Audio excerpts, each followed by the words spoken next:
मानगढ़ धाम को लेकर नेता प्रतिपक्ष गुलाबचंद कटारिया ने बड़ा बयान दिया। न्यूज 18 राजस्थान से बातचीत में उन्होंने कहा कि आजादी के संघर्ष में आदिवासियों का बड़ा योगदान रहा है। मानगढ़ धाम में प्रधानमंत्री नरेंद्र मोदी ने एक बड़ी जनसभा को संबोधित किया। इस सभा के बाद में हमारे साथ बात करने के लिए नेता प्रतिपक्ष गुलाबचंद कटारिया मौजूद है। कटारिया जी, किस तरह से देख रहे हैं इस सभा को? देखो, मानगढ़ का ये पवित्र स्थान देश की आज़ादी के लिए जलियांवाले बाग के भी पहले एक तरह से शहीदों का स्मारक था। दुर्भाग्य रहा हमारे देश का कि इस इतिहास को कोई ठीक प्रकार से वर्णन नहीं कर सका और इसके कारण से एक लंबे कालखंड के बाद इसका ध्यान आया और उसके बाद धीरे धीरे इसने अपनी गति पकड़ी और अब प्रधानमंत्री के इस स्थान पर आ जाने के बाद ये अब हिंदुस्तान की सीमा को भी लांघ करके दुनिया की सीमा में मानगढ़ का ये बलिदान, शहीदों का ये स्मारक लोगों के लिए एक आस्था का केंद्र बनेगा। लोगों की एक तरह से मतलब जीवन में आगे बढ़ने का एक रास्ता बताएगा। और मैं सोचता हूँ कि देश की आज़ादी में इस आदिवासी समुदाय का हमेशा से, महाराणा प्रताप से लेकर उससे पहले से भी लोग, वो हमेशा आज़ादी के संघर्ष में सबसे आगे और बलिदान दिया है।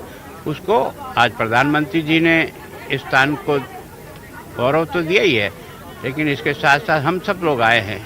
हम भी बहुत भाग्यशाली हैं कि ऐसे पवित्र स्थान को हम आकर के प्रणाम करें, कुछ ज़िंदगी में अच्छा करने का सीखें और देश के लिए जीने की आदत बनाएं। मंच से बार बार राष्ट्रीय स्मारक बनाने की मांग उठ रही थी, लेकिन वो मांग पूरी नहीं हो सकी। मैं सोचता हूँ राष्ट्रीय स्मारक का उन्होंने प्रोमो कह दिया, क्योंकि जो राज्य सरकारें इससे टकराती है वो दोनों मिलकर के प्रोजेक्ट को बनाएंगे तो प्रोजेक्ट है तो उसका पैसा देने में वो खुले मन से देंगे। लेकिन जिन सरकारों का इसमें योगदान आता है उनका सारा का सारा केंद्र के खाते में डाल करके मैं स्थान के प्रति जो लगाव होना चाहिए, मेरा भी 1 रुपया खर्च होगा तो मेरे को लगाव है। मैंने कभी 1 रुपया दिया था डॉक्टर स्वामी विवेकानंद स्मारक बनाने के लिए उस लास्ट बॉर्डर पर।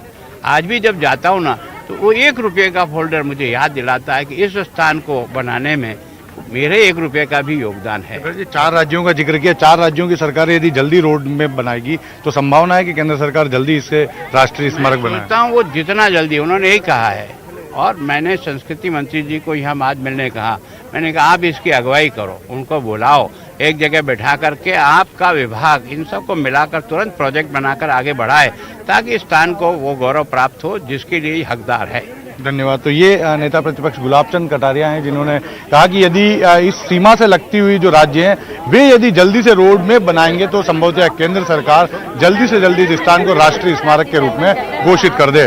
कैमरा पर्सन यासीन के साथ कपिल श्रीमाली, न्यूज 18 मानगढ़।